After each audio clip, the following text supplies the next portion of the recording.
Hello medicos, welcome to Robesco medical library. आज से अपन एक नया चैप्टर स्टार्ट कर रहे हैं जनरल पैथोलॉजी का, जो कि है इम्यूनोपैथोलॉजी, एड्स एंड अमाइलोइडोसिस।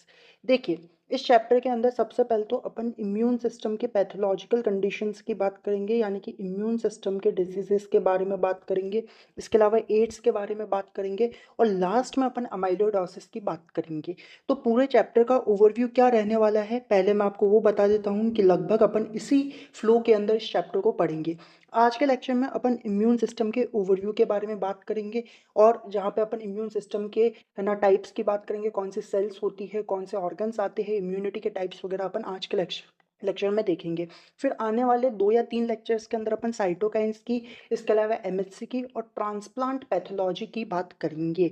उसके बाद एड्स, जो कि one of the most important topic है, इसके ऊपर अपन देखें तो कम से कम 2 से 3 लेक्चर्स आएंगे और अपन एड्स पढ़ेंगे, बहुत डिटेल में अपन यहाँ पे पढ़ेंगे।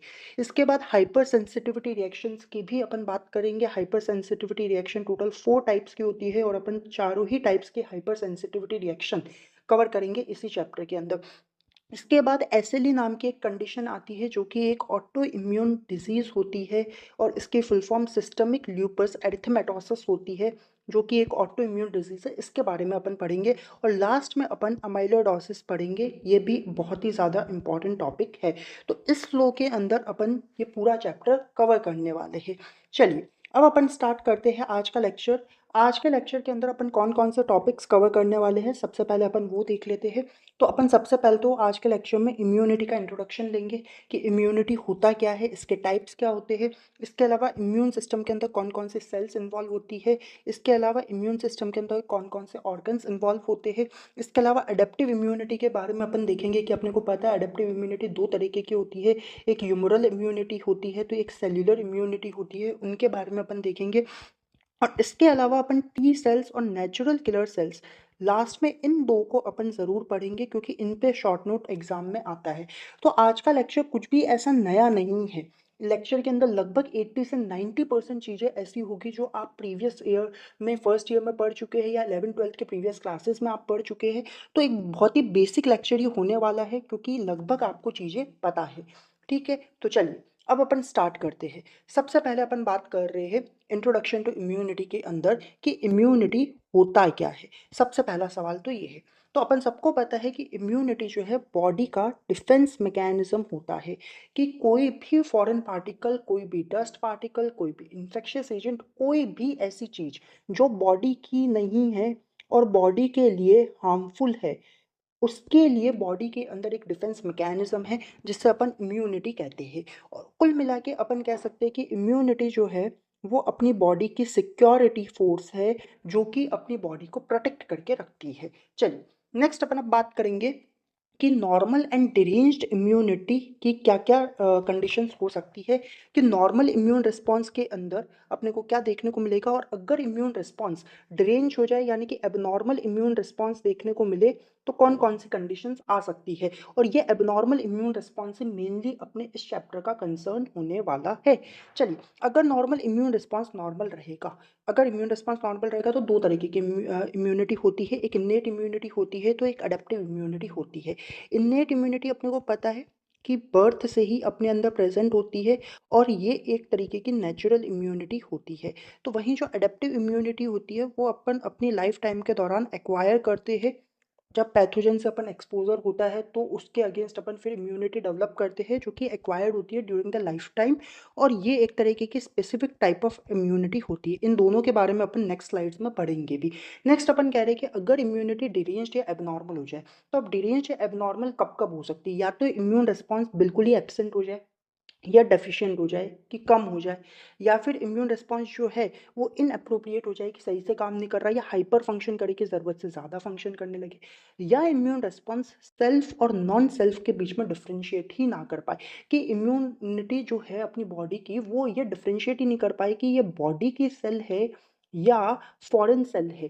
इन दोनों में डिफ्रेंशिएट अगर नहीं कर पाएगा तो वो बॉडीली सेल्स को ही अफेक्ट करने लगेगा, जिसकी वजह से ऑटो इम्यून डिजीज हो सकती है। इसमें एग्जाम्पल के तौर पे अपने को पता है रूमेटॉइड आर्थराइटिस एक बहुत ही कॉमन एग्जाम्पल है ना। इसके अलावा अपन कह रहे हैं कि एसएलई, जो अभी अपन ने स्टार्टिंग में भी बोला कि इस पूरे चैप्टर के अंदर अपन एक ऑटो इम्यून कंडीशन पढ़ेंगे जो कि एसएलई है, वो अपन आने वाले लेक्चर्स में देखेंगे। इसके अलावा पॉसिबली इम्यून कंडीशन हो सकती है जिसमें अमाइलोइडोसिस आता है, और इस चैप्टर का लास्ट टॉपिक अमाइलोइडोसिस होगा और बहुत ही इंपॉर्टेंट टॉपिक होगा।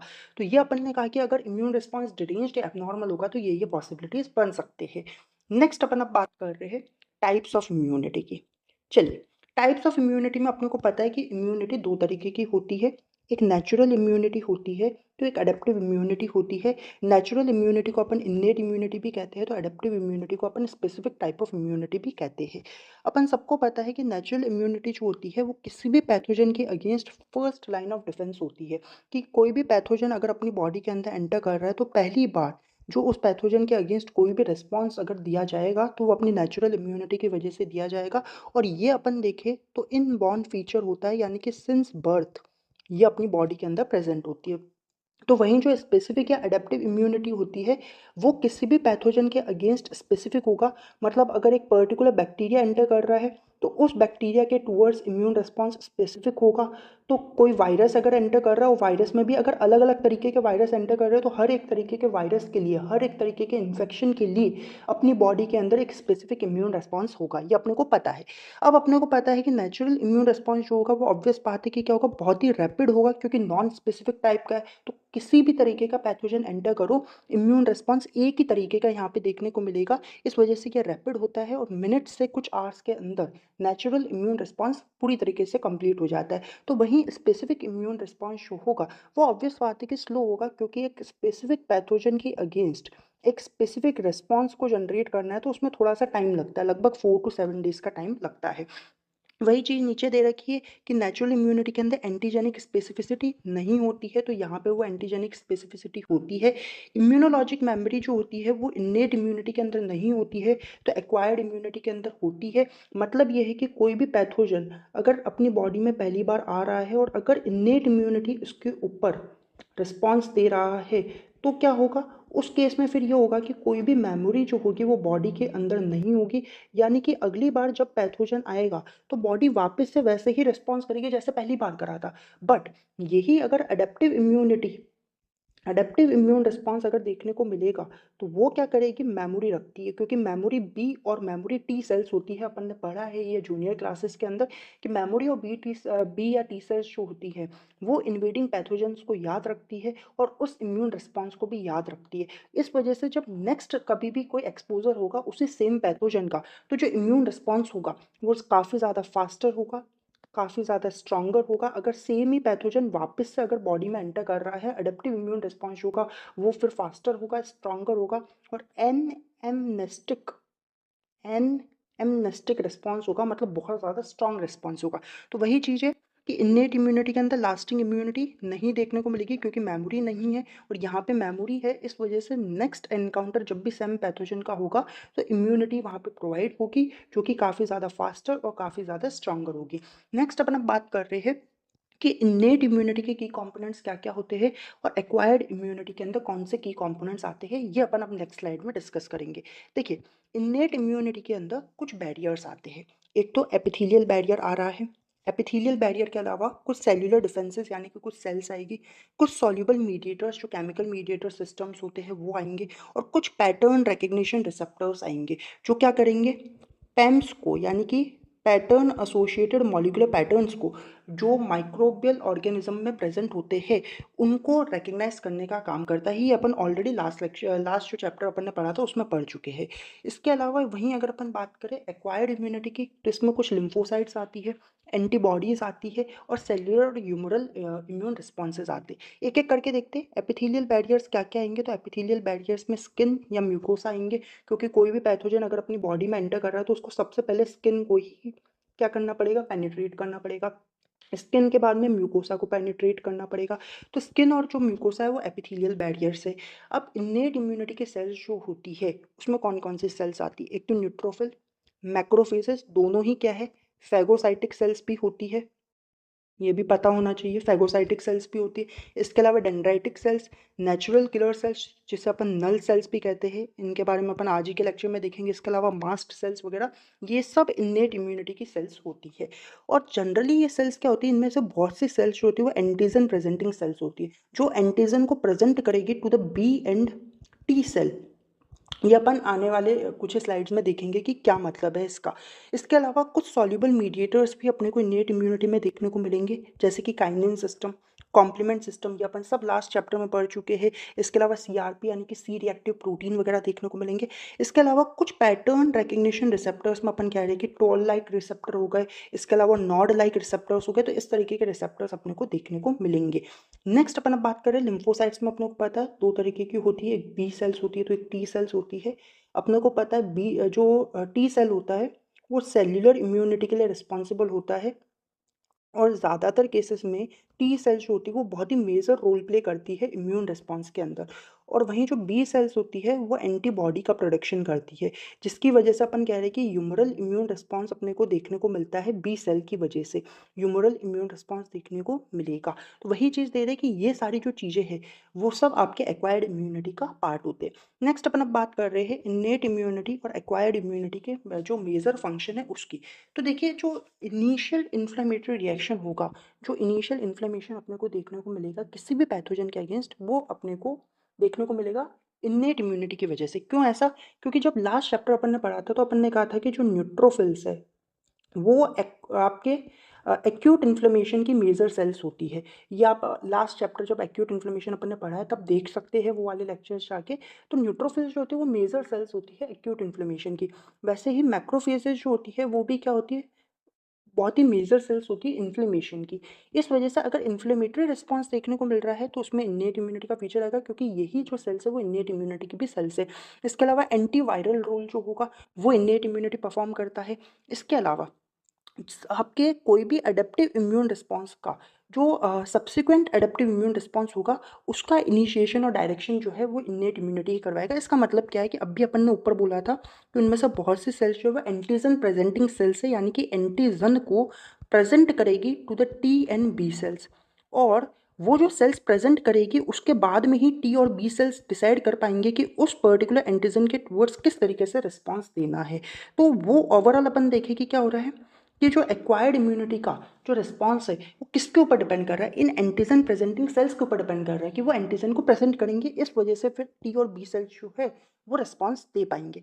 वहीं अगर अपन अब अगर अडेप्टिव इम्यूनिटी के मेजर फंक्शंस की बात करें तो सबसे पहले तो ये क्या करेंगे, सेल्फ और नॉन सेल्फ के बीच में रिकग्निशन रखेंगे कि ये बॉडीली सेल्स को और फॉरेन सेल्स को डिफ्रेंशिएट करते हैं कौन, अडेप्टिव इम्यूनिटी जो होती है। इसके अलावा अपन देखें कि ये एक एंटीजन के अगेंस्ट स्पेसिफिक रिस्पॉन्स रखते हैं, स्पेसिफिक एंटीजन के अगेंस्ट स्पेसिफिक रिस्पॉन्स देने का काम जो है वो अडेप्टिव इम्यूनिटी करते हैं। इसके अलावा इनके अंदर इम्यूनोलॉजिक मेमोरी होता है, जहाँ पे अपन को पता है कि मेमोरी टी सेल्स और मेमोरी बी सेल्स वगैरह बनते हैं। इसके अलावा एंटीबॉडीज़ का प्रोडक्शन हो रहा है, कौन बनाती है, बी सेल्स जो होती है वो एंटीबॉडीज़ का प्रोडक्शन करती है, और टी सेल्स जो होती है वो सेल्यूलर इम्यूनिटी के लिए रिस्पॉन्सिबल होती है। तो ये अपन ने बात करी इन्नेट और एक्वायर्ड इम्यूनिटी के बारे में और उनके डिफरेंसेस के बारे में। नेक्स्ट स्लाइड में अब अपन बात कर रहे हैं ऑर्गन्स ऑफ इम्यून सिस्टम की, कि कौन कौन से ऑर्गन्स इम्यून सिस्टम के अंदर इन्वॉल्व होते हैं। तो देखिए, इम्यून सिस्टम के अंदर जितने भी ऑर्गन्स इन्वॉल्व होते हैं उनको अपन दो कैटेगरी में डिवाइड कर सकते हैं। एक तो प्राइमरी लिम्फॉइड ऑर्गन जिन्हें अपन सेंट्रल लिम्फॉइड ऑर्गन भी कह सकते हैं, तो एक होते हैं सेकेंडरी लिम्फॉइड ऑर्गन जिन्हें अपन पेरिफेरल लिम्फॉइड ऑर्गन भी कह सकते हैं। अब देखिए कि प्राइमरी का मतलब क्या और सेकेंडरी का मतलब क्या, पहले वो समझा देता हूँ। देखिए, प्राइमरी लिम्फॉइड ऑर्गन्स वो होंगे जहाँ पे बी और टी लिम्फोसाइट्स जो है वो मेच्योर होंगे और उनका डिफरेंशिएशन वगैरह होता है। तो जहाँ पे इनका मैच्योरेशन हो रहा है वो प्राइमरी लिम्फोइड ऑर्गन है। लेकिन जहाँ पे स्पेसिफिक अडेप्टिव रिस्पॉन्सेज अपने को देखने को मिल रहे हैं, कि जहाँ पे अडेप्टिव रिस्पॉन्सेज अपने को इनिशिएट होंगे और जो कंप्लीट होंगे उन्हें अपन क्या कहेंगे, सेकेंडरी या फिर पेरिफेरल लिम्फोइड ऑर्गन्स कहेंगे। अब प्राइमरी लिम्फोइड ऑर्गन्स के अंदर दो ऑर्गन्स आते हैं मेनली, एक तो थाइमस और एक बोन मैरो। अब देखिए थाइमस में टी आता है तो यहाँ पे टी लिम्फोसाइट्स मैच्योर करेगी, तो वहीं बोन मैरो के अंदर बी आता है तो यहाँ पे बी लिम्फोसाइट्स मैच्योर करेगी। ठीक है, अब इसके अंदर जो अपन देखें कि कौन से ऑर्गन्स आएंगे सेकेंडरी लिम्फोइड ऑर्गन्स में, तो इसमें लिम्फ नोड्स आते हैं, बहुत तरीके के लिम्फ नोड्स अपनी बॉडी के अंदर प्रेजेंट होते हैं। इसके अलावा स्प्लीन आता है, बहुत ही मेजर अपन कह रहे हैं कि ऑर्गन है। इसके अलावा क्यूटेनियस लिम्फोइड टिश्यू आता है और माल्ट, ये अब इंपॉर्टेंट है कि देखिए म्यूकोसा एसोसिएटेड लिम्फोइड टिश्यू भी सेकेंडरी लिम्फोइड ऑर्गन का है, और जितना भी लिम्फोइड टिश्यू अपनी बॉडी में प्रेजेंट है, मतलब जो सेकेंडरी लिम्फोइड टिश्यू जो बॉडी में प्रेजेंट है उसका लगभग 50% जो लिम्फोइड टिश्यू होता है सेकेंडरी लिम्फोइड टिश्यू का, वो माल्ट बनाता है, यानी कि म्यूकोसा एसोसिएटेड लिम्फोइड टिश्यू बनाता है। तो ये अपन ने बात करी ऑर्गन्स ऑफ इम्यून सिस्टम की। नेक्स्ट अपन अब बात करेंगे सेल्स ऑफ इम्यून सिस्टम। अपन कह रहे हैं कि इम्यून सिस्टम की जो सेल्स होती है वो दो तरीके की हो सकती है इम्यून सिस्टम की सेल्स। एक तो लिम्फोइड सेल्स हो सकती है, एक अपन कह रहे हैं cells of mononuclear phagocytic system हो सकती है, यानी कि जो फैगोसाइटोसिस वगैरह करेगी वो वाली सेल्स हो सकती है। अब देखिए कि जो लिम्फोइड सेल्स होती है उसमें अपने को पता है एक तो बी एंड टी लिम्फोसाइट्स आती है। इसके अलावा नेचुरल किलर सेल्स जो होती है वो भी एक तरीके की लिम्फोसाइट्स ही होती है। और इसके अलावा कुछ इन्नेट लिम्फोइड सेल्स आती है, यानी कि जो अपनी इन्नेट इम्यूनिटी के अंदर जो लिम्फोइड सेल्स होती है वो आती है। इसके अलावा जो मोनोन्यूक्लियर फैगोसाइट सिस्टम की सेल्स होती है उसमें डेंड्राइटिक सेल्स आती है तो मैक्रोफेजेस आती है। अब देखिए कि जो डेंड्राइटिक सेल्स होती है ना वो नॉन फैगोसाइटिक सेल्स होती है, यानी कि ये फैगोसाइटोसिस नहीं करवाती है। और वहीं जो मैक्रोफेजेस होती है वो अपने को पता है क्या होती है, फैगोसाइटिक सेल्स होती है। फैगोसाइटिक के अलावा अपने को पता है कि ये क्या होती है, इन्फ्लेमेटरी सेल्स भी होती है। और इसके अलावा अपन ये कह सकते हैं कि ये दोनों ही, चाहे डेंड्राइटिक सेल हो चाहे फिर मैक्रोफेजेस हो, दोनों ही एंटीजन प्रेजेंटिंग सेल्स होती है। चलिए, अब एक यहाँ पे ये टेबल दे रखी है cells of immune system and their function की। ये टेबल अपन फटाफट देखते हैं। इसमें देखिए बहुत ज़्यादा डिटेल्स दे रखी है, अपने को एक एक डिटेल याद नहीं करनी है, मैं कुछ कुछ मेन मेन पॉइंट्स आपको बता रहा हूँ, वो आपको ध्यान में रखना है।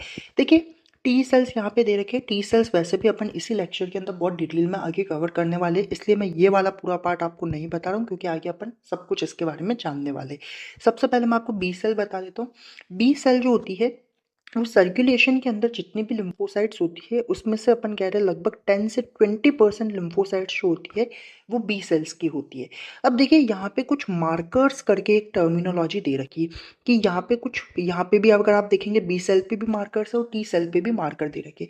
एक्चुअल में ये मार्कर्स होते क्या है वो मैं आपको एक बार बताता हूँ कि जो आपकी सेल्स होती है ना, जो लिम्फोसाइट्स होती है उनके सरफेस पे कुछ मार्कर्स होते हैं, और उन मार्कर्स को एक्चुअल में सीडी मार्कर्स कहा जाता है। क्या कहा जाता है, सीडी मार्कर्स कहा जाता है, जहाँ पे सी का मतलब है cluster of differentiation, cluster of differentiation. और ये जो मार्कर्स होते हैं सीडी मार्कर्स, वो एक तरीके से इन सेल्स के लिए आईडी कार्ड्स की तरह काम करते हैं। जैसे कि अपने कॉलेजेस वगैरह के अंदर अपने को पता है कि एक स्टूडेंट का एक आईडी कार्ड होता है जो उसकी एक पहचान है उस कॉलेज के अंदर। तो वैसे ही अपन कह सकते हैं कि जो अपनी लिम्फोइड सेल्स होती है उनके अंदर कुछ सीडी मार्कर्स होते हैं जो उनका आईडी कार्ड होता है, जिससे अपने को ये पता चलता है कि इस सीडी मार्कर की वजह से अपने को ये पता चल रहा है वो एक इंडिविजुअल सेल है। यानी कि कोई पर्टिकुलर सीडी मार्कर है और अपने को पता है कि ये सीडी मार्कर किन सेल्स में पाया जाता है, बी सेल्स में पाया जाता है। तो अगर वो सीडी मार्कर अगर पता चल रहा है, वो सीडी मार्कर अगर अपने को देखने को मिल रहा है, मतलब वो बी सेल है। और अगर वही सीडी मार्कर है जो टी सेल में पाया जाता है, तो इससे अपने को पता चलेगा कि वो जो सीडी मार्कर है वो टी सेल का है। तो सीडी मार्कर्स एक तो सेल्स के आइडेंटिफिकेशन के अंदर रोल प्ले करते हैं। इसके अलावा जो सीडी मार्कर्स वो सेल्स के एक्टिवेशन स्टेटस के बारे में बताते हैं कि सेल्स रेस्टिंग स्टेज के अंदर है कि एक्टिवेटेड सेल्स है कि मेमोरी सेल्स वगैरह, तो वो बताते। तो ये अपन कह रहे हैं कि सीडी मार्कर्स है। अब बी सेल के लिए जो मेजर सीडी मार्कर्स होते हैं जो बी सेल्स के लिए ही यूनिक होते हैं वो CD19, CD20, 21 एंड 23। अब ये टॉपिक आपको याद ही करना पड़ेगा, ये रटना ही पड़ेगा आपको। चलिए, इसके बाद अपन कह रहे हैं कि जो बी सेल्स होती है वो क्या करेगी, एंटीजन का रिकग्निशन करेगी BCR कॉम्प्लेक्स से। और BCR के अंदर कुछ चीज़ें प्रेजेंट होती है जैसे कि IgM, IgD, CD79A, CD79B, इतना आपको याद नहीं रखना है। इसके अलावा मेनली अपने को पता है कि जो बी सेल्स होती है वो क्या करती है, एंटीबॉडी का प्रोडक्शन करती है, और एंटीबॉडी का प्रोडक्शन कर रही है यानी कि ह्यूमरल इम्यून रिस्पॉन्स के लिए रिस्पॉन्सिबल होती है। इसके अलावा बी सेल्स जो होती है वो ट्रांसफॉर्म होकर प्लाज्मा सेल्स का फॉर्मेशन करती है, ये भी अपने को पता है। और इम्यूनोग्लोबुलिन्स का सिक्रेशन करती है, इम्यूनोग्लोबुलिन्स को ही अपन एंटीबॉडीज कहते हैं। यानी कि बी सेल जो है वो एंटीबॉडी सिक्रेट कर रही है और ह्यूमरल इम्यून रिस्पॉन्स के लिए रिस्पॉन्सिबल है। अब टी सेल के बारे में अपन बहुत डिटेल में अगली आने वाली एक दो स्लाइड में ही पढ़ने वाले हैं, तो अभी एक बार आप इसको छोड़ दीजिए। इसके बाद आता है natural killer cell. Natural killer cell के बारे में भी अपन इसी लेक्चर में पढ़ेंगे। फिर भी मैं एक छोटा सा पॉइंट बता देता हूँ कि नेचुरल किलर सेल्स जो होती है वो टोटल सर्कुलेशन के अंदर जितनी भी लिम्फोसाइट्स होती है उसका 5 to 10% लिम्फोसाइट्स जो होती है वो नेचुरल किलर सेल्स होती है। अब देखिए यहाँ पे है इन्नेट लिम्फोइड सेल्स, कि जो अपने इन्नेट इम्यूनिटी के अंदर जो लिम्फोइड सेल्स है, क्योंकि T cell, B cell, natural killer cell ये सब क्या है, अपनी एक्वायर्ड इम्यूनिटी के लिम्फोइड सेल्स होती है। तो जो इन्नेट इम्यूनिटी के लिम्फोइड सेल्स होती है, जिन्हें अपन ILCs कह रहे हैं, इन्नेट लिम्फोइड सेल्स, इनका जो मार्कर होता है वो CD127 होता है। पहला पॉइंट तो ये। इसके अलावा ये अब एक्ट कैसे कर रहे हैं, तो ये एक्ट करते हैं कुछ साइटोकाइंस के थ्रू। साइटोकाइंस में भी अपन देख रहे हैं इंटरल्यूकिन, जैसे कि इंटरल्यूकिन 5, इंटरल्यूकिन 17, 22, इंटरफेरोन गामा वगैरह हो गए।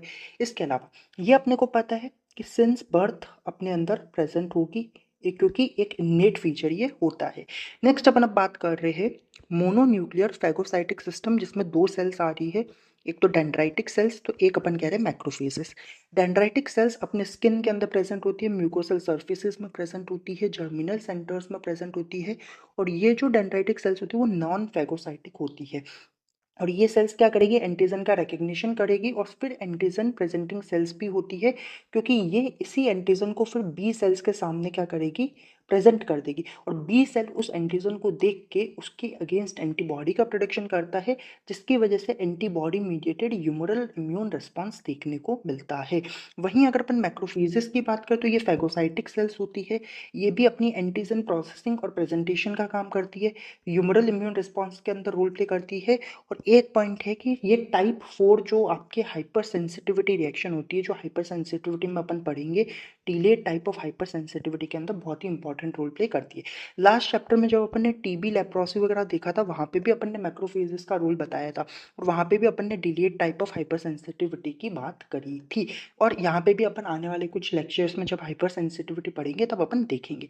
तो ये अपन ने बात करी इम्यून सिस्टम के सेल्स की, इन सबको रटने की ज़रूरत नहीं है, सिर्फ एक ओवरव्यू आपको पता होना चाहिए। चलिए नेक्स्ट अपन अब बात कर रहे हैं अडेप्टिव इम्यूनिटी की। देखिए अडेप्टिव इम्यूनिटी अपने को पता है कि इसके अंदर दो तरीके के इम्यून रिस्पॉन्सेज देखने को मिलते हैं। एक सेल्युलर इम्यून रिस्पॉन्स होता है, तो एक ह्यूमरल इम्यून रिस्पॉन्स होता है। सेल्युलर इम्यून रिस्पॉन्स के लिए टी लिम्फोसाइट्स रिस्पॉन्सिबल होते हैं, तो ह्यूमरल इम्यून रिस्पॉन्स के लिए बी लिम्फोसाइट्स रिस्पॉन्सिबल होते हैं। अब सवाल आता है कि भाई टी सेल्स और बी सेल्स के बीच में ही डिफरेंसेस बता दो। तो अपन सबको पता है कि देखिए दोनों का ही प्रोडक्शन जो है वो बोन मैरो के अंदर हो रहा है, चाहे बी सेल्स हो चाहे टी सेल्स हो, दोनों का प्रोडक्शन बोन मैरो में होता है। लेकिन फिर टी सेल्स का जो मैचुरेशन होता है वो थाइमस के अंदर होता है, तो बी सेल्स का मैचुरेशन भी अपन देखें तो बोन मैरो में ही होगा। फाउल के केस में बर्सा के अंदर हो जाता है, या फिर म्यूकोसा एसोसिएटेड लिम्फोइड टिश्यू में भी बी सेल्स का मैचुरेशन वगैरह होता है।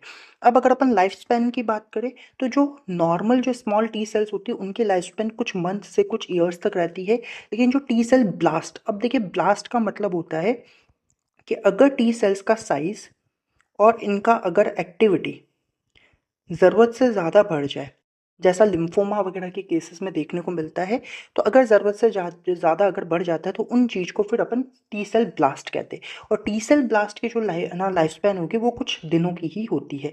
तो वहीं अगर अपन बी सेल के लाइफ स्पैन की बात करें तो स्मॉल बी सेल्स की जो लाइफ स्पैन होती है वो लेस देन 1 मंथ होती है, तो बी सेल ब्लास्ट की जो लाइफ स्पैन होती है वो कई दिनों तक हो सकती है।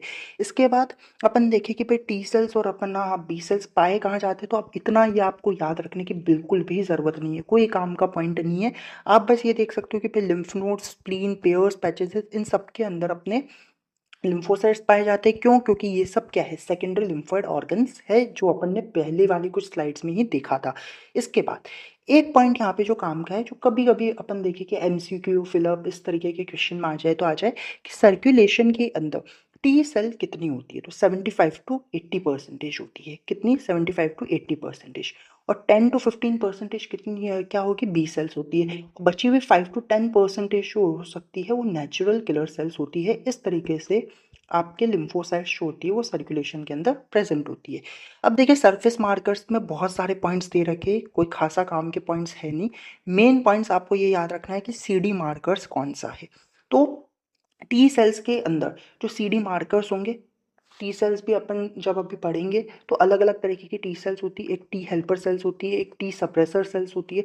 तो टी हेल्पर सेल्स के अंदर जो मेजर मार्कर्स होते हैं वो CD4, फिर CD3, 7 एंड 2 होते हैं। तो सप्रेसर सेल्स के अंदर CD8, फिर CD3, 7 और 2 होते हैं, यानी कि CD3, CD7 एंड CD2। तो वहीं अगर अपन बात करें बी सेल्स के अंदर, तो बी सेल्स में अभी अपन ने लास्ट स्लाइड में भी देखा कि उसमें जो CD मार्कर्स होते हैं उसमें CD19, CD20, 21 एंड 23 आता है। ठीक है, एक ही तरीके से 19, 20, 21 फिर 22 ना आके 23 आ रहा है, याद हो जाएंगे, कोई बड़ी बात नहीं है। अब फंक्शंस की बात करें, ये सब इतना फर्जीवाड़ा आपको याद नहीं रखना है। मेन चीज़ आपको मैं बता रहा हूँ कि देखिए कि जो टी सेल्स होती है वो अपने को पता है किसके लिए रिस्पॉन्सिबल है, सेल्यूलर इम्यूनिटी के लिए रिस्पॉन्सिबल है। एक पॉइंट तो आप ये याद रखेंगे। इसके अलावा ये delayed type of hyper sensitivity यानी कि टाइप 4 हाइपर सेंसिटिविटी के लिए रिस्पॉन्सिबल है। एक पॉइंट आप ये याद रखेंगे। तो वहीं अपन देखें कि जो बी सेल्स होती है वो ह्यूमरल इम्यून रिस्पॉन्सेस के लिए रिस्पॉन्सिबल है, क्योंकि ये एंटीबॉडी का प्रोडक्शन कर रही है, यानी कि इम्यूनोग्लोबुलिन्स का प्रोडक्शन ये करती है। इसके अलावा प्लाज्मा सेल्स के प्रिकर्सर्स होते हैं, क्योंकि बी सेल्स ही बाद में क्या होती है, मॉडिफाई हो जाती है प्लाज्मा सेल्स के अंदर। तो ये अपन ने बात कर ली बी और टी सेल्स में डिफरेंसेस की। एक ओवरव्यू आपको पता होना चाहिए कि कभी कोई क्वेश्चन आ जाए ऐसा फालतू का क्वेश्चन कि बी और टी सेल्स के बीच में डिफरेंसेस पता हो, तो फालतू के नंबर होंगे जो आप बड़े आराम से ले सकते हैं। चलिए नेक्स्ट अपन अब बात कर रहे हैं सेल्यूलर इम्यून रिस्पॉन्स की। इस पे अब कभी कभी शॉर्ट नोट आ सकता है, इस पे शॉर्ट नोट आ सकता है, या टी लिम्फोसाइट्स के ऊपर कभी कभी शॉर्ट नोट आ सकता है। ये अपन अब समझते। देखिए सेल्यूलर इम्यून रिस्पॉन्स कौन प्रोवाइड करेगा, टी लिम्फोसाइट्स प्रोवाइड करेगी। तो वही टी सेल्स वापस अपन कह रहे हैं cell mediated immune response provide करती है। साथ में टाइप 1 हाइपर सेंसिटिविटी के लिए भी ये रिस्पॉन्सिबल होते हैं। और और अपन कह रहे हैं सर्कुलेशन के अंदर जो टी सेल्स होती है वो near about 70 to 80% of lymphocytes होती है। पेन टी सेल मार्कर्स जो CD मार्कर्स होंगे वो कौन कौन से, CD4, CD7 एंड CD2। जो मेजर मार्कर्स है वो CD4, 7 एंड 2 है, ये याद रखना है। अब देखिए एक यहाँ पे अब इम्पॉर्टेंट चीज़ है कि जो टी सेल्स होते हैं उसके सरफेस पे कुछ रिसेप्टर्स होते हैं, जिन्हें अपन टी सेल रिसेप्टर्स कहते हैं। क्या कहते हैं, अपन टी सेल रिसेप्टर्स कहते हैं। और रिसेप्टर्स अपन सबको पता है क्या होते हैं, प्रोटीन्स होते हैं एक तरीके के। तो प्रोटीन्स अगर है तो ऑब्वियस बात है कि बहुत से चेन्स उसमें प्रेजेंट होगी। तो ये जो टी सेल रिसेप्टर्स होते हैं उनके अंदर मेनली दो तरीके की चेन प्रेजेंट होती है। एक तो अल्फा चेन प्रेजेंट होती है, तो एक बीटा चेन प्रेजेंट होती है। और हर एक चेन यानी कि अल्फा चेन और इसके अलावा जो बीटा चेन है, इन दोनों के अंदर ही दो दो तरीके के रीजन प्रेजेंट होते हैं। एक तो कांस्टेंट रीजन प्रेजेंट होता है, तो एक वेरिएबल रीजन प्रेजेंट होता है। यहाँ पे भी एक कांस्टेंट रीजन प्रेजेंट होगा, कांस्टेंट रीजन प्रेजेंट होगा, तो एक वेरिएबल रीजन प्रेजेंट होगा। अब ये जो वेरिएबल रीजन है ना, ये वेरिएबल रीजन जो है वो क्या होता है, यूनिक होता है दोनों ही चेन्स के लिए, कि इसका अलग होगा इसका अलग होगा। और ये जो अल्फा और बीटा चेन होते हैं ना, वो MHC के अंदर यानी कि जो मेजर हिस्टोकम्पैटिबिलिटी कॉम्प्लेक्स जो होता है उसके अल्फा और बीटा जो रीजन होते हैं उसके साथ में फिर बाइंड करते हैं ताकि एंटीजन का रिकग्निशन कर पाए। ये अब क्या है, तो अपन जब MHC पढ़ेंगे तो ही समझ आएगा आपको, जो अपन आने वाले 2-3 लेक्चर में ही पढ़ेंगे। लेकिन MHC की जो अल्फा और बीटा रीजन होते हैं उनसे ये क्या करते हैं, इंटरेक्ट करते हैं alpha and beta region of the T cell receptors, ताकि एंटीजन का रिकग्निशन हो पाए। समझ आई चीज। नेक्स्ट अपन अब बात कर रहे हैं टी सेल्स के क्लासिफिकेशन की। देखिए टी सेल्स जो होती है वो मेनली 3 तरीके की होती है। एक तो हेल्पर टी सेल्स होती है। अब हेल्पर टी सेल्स को ही CD4+ सेल्स कहा जाता है। इसके अलावा सप्रेसर टी सेल्स या साइटोटॉक्सिक टी सेल्स जिन्हें अपन CD8+ सेल्स भी कहते हैं। तो एक आता है रेगुलेटरी टी सेल। एक एक करके अपन इनकी बात करते हैं।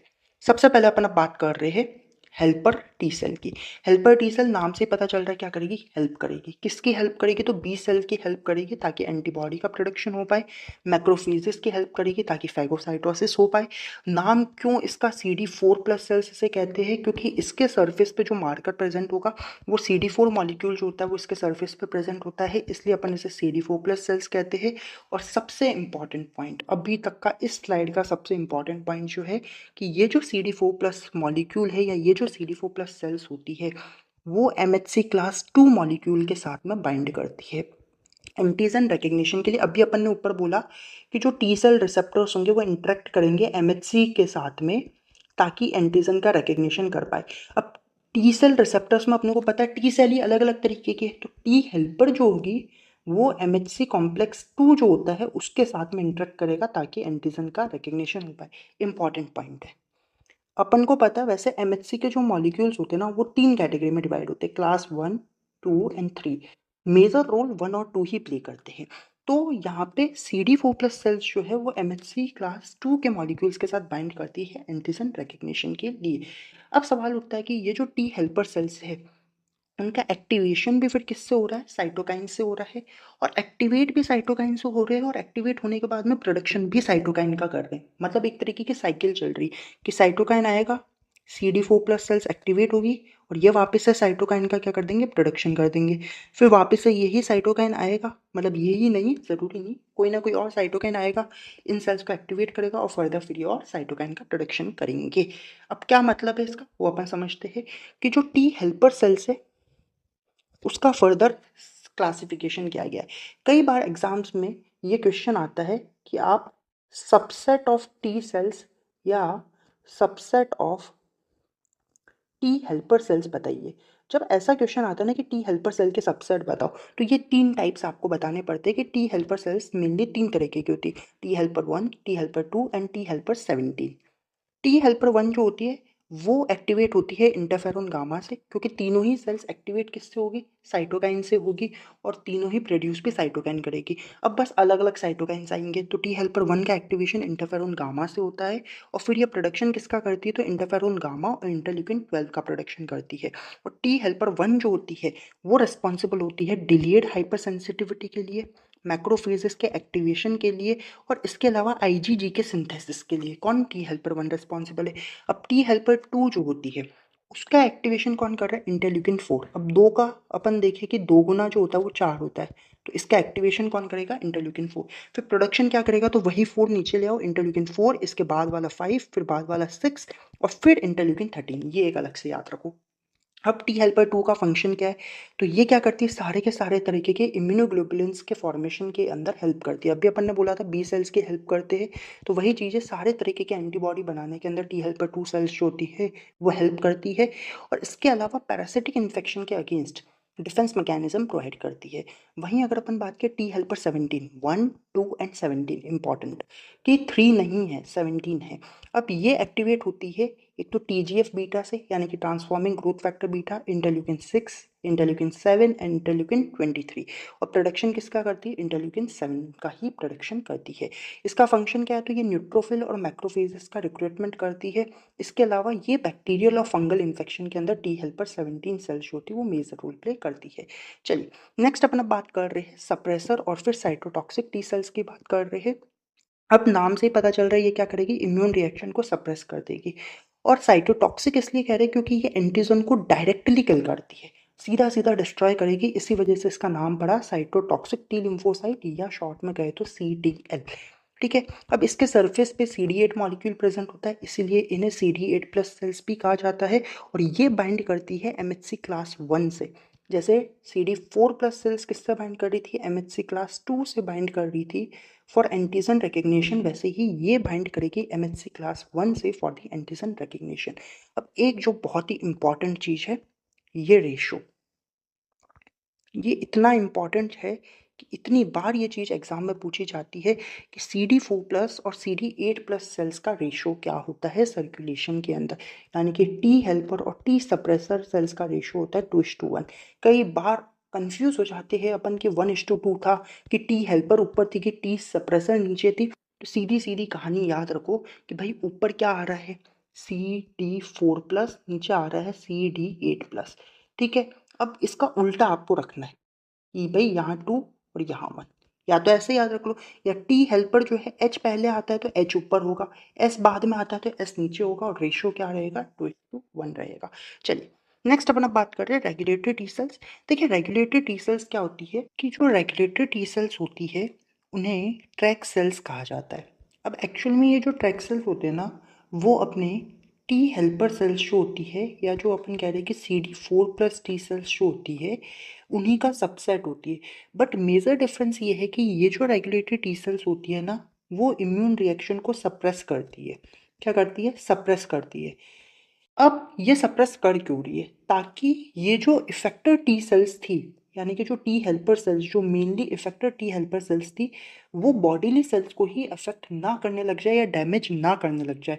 यानी कि ऑटो इम्यून कंडीशन से प्रिवेंट करने के लिए टी हेल्पर सेल्स की ही क्या होती है, एक और वैरायटी होती है, या एक और अपन कह रहे हैं कि सेल्स होती है जिन्हें ट्रैक सेल्स या रेगुलेटरी टी सेल्स कहते हैं, जो कि टी हेल्पर सेल्स को ही रेगुलेट करते हैं और उनको क्या करेंगे, सप्रेस करेंगे, ताकि ऑटो इम्यून कंडीशंस अराइज ना कर पाए। ठीक है, कुल मिला के अपन कह सकते हैं कि ये जो ट्रैक सेल्स है, वो एक तरीके से ब्रेक की तरह काम करते हैं अपने इम्यून सिस्टम के अंदर, जो कि आपके इफेक्टर टी सेल्स को क्या करेंगे, कंट्रोल में रखने का काम करेंगे। अब देखिए, इसके अलावा अपन ये कह सकते हैं कि ये जो रेगुलेटरी टी सेल्स होते हैं, इनके सरफेस पे एक तो CD25 का मॉलिक्यूल प्रेजेंट होता है, एक FOXP23 मॉलिक्यूल प्रेजेंट होता है, जो कि इम्यून रिएक्शन को प्रिवेंट करते हैं अगेंस्ट दी सेल्फ एंटीजन। ठीक है, और जो ट्रैक सेल्स होती है वो मेनली अपन कह रहे हैं दो तरीके की होती है। एक तो नेचुरल ट्रैक सेल्स होती है, जो कि डायरेक्टली थाइमस से बनती है, जो कि डायरेक्टली थाइमस से ही बन के आ रही है। तो एक आता है इंड्यूस्ड ट्रैक सेल्स। अब ये जो इंड्यूस्ड ट्रैक सेल्स होती है ना, वो क्या होता है कि जो नई CD4+ सेल्स होती है, वहां से उनका ओरिजिन होता है। कि जो नई CD4+ सेल्स है, इनको कौन इंड्यूस कर देगा? साइटोकाइंस इंड्यूस कर देंगे। और ये साइटोकाइंस इंड्यूस्ड जो नाइव CD4+ सेल्स होती है, उन्हें अपन इंड्यूस्ड ट्रैक सेल्स कहते हैं। इतना इंपॉर्टेंट नहीं है, मेनली आपको बस ये पता होना चाहिए कि ये ऑटो इम्यून कंडीशन को प्रिवेंट करने के काम में आता है। नेक्स्ट अपन अब बात करेंगे नेचुरल किलर सेल्स की। अपन ने टी सेल्स की बात कर ली, अब अपन नेचुरल किलर सेल्स की बात करेंगे। देखिए, एग्जाम में कई बार क्या होता है कि शॉर्ट नोट दे देते हैं नल सेल्स के ऊपर। नल सेल्स और कुछ नहीं होते, नेचुरल किलर सेल्स ही होते हैं। अब ये चीज़ बुक में भी नहीं दे रखी, बट इस पर क्वेश्चन आ रखा है कि नल सेल्स बताइए। तो नल सेल्स क्या होते हैं? नेचुरल किलर सेल्स होते हैं, यानी कि NK सेल्स ही होते हैं। ये बात आप याद रखेंगे। चलिए, इसके बाद ये किसका पार्ट है? इन्नेट इम्यूनिटी का पार्ट होते हैं, पहली बात तो। और जितनी भी लिम्फोसाइट्स होते हैं, सर्कुलेटिंग लिम्फोसाइट्स का 5 to 10% होते हैं, ये अपन देख चुके हैं। अब इसके भी सरफेस पर ऑब्वियस बात है, कुछ ना कुछ है ना, क्लस्टर ऑफ डिफरेंशिएशन वाले जो मार्कर्स है, CD मार्कर्स है, वो होंगे। तो इसमें CD56 और CD16 और CD56 के जो मॉलिक्यूल्स होते हैं, वो इसके सरफेस पे प्रेजेंट होते हैं। और बी और टी सेल के मार्कर्स जो होते हैं, वो इसमें एब्सेंट होते हैं। इसी वजह से एक पूरी की पूरी अलग कैटेगरी बन गई लिम्फोसाइट्स की, जिन्हें अपन नेचुरल किलर सेल्स कहते हैं। पहला पॉइंट तो। इसके अलावा ये थाइमस के ऊपर डिपेंड नहीं करते हैं फॉर देयर डेवलपमेंट।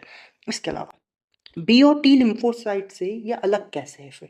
कि ऑब्वियस बात है कि एक तो इनमें ये मार्कर्स नहीं है, उसके बाद अलग कैसे है? तो नेचुरल किलर सेल्स को लार्ज ग्रेन्युलर लिम्फोसाइट्स कहा जाता है।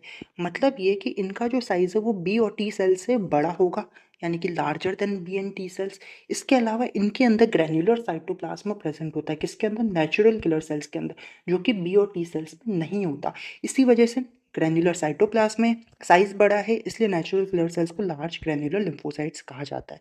अब इनके फंक्शंस क्या क्या है, कि नेचुरल किलर सेल क्या क्या फंक्शन परफॉर्म कर रहे हैं?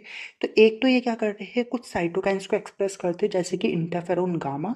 और इसके अलावा एक ये फंक्शन परफॉर्म करते हैं जिसे अपन कहते हैं ADCC, जिसका फुल फॉर्म है antibody dependent cell mediated cytotoxicity.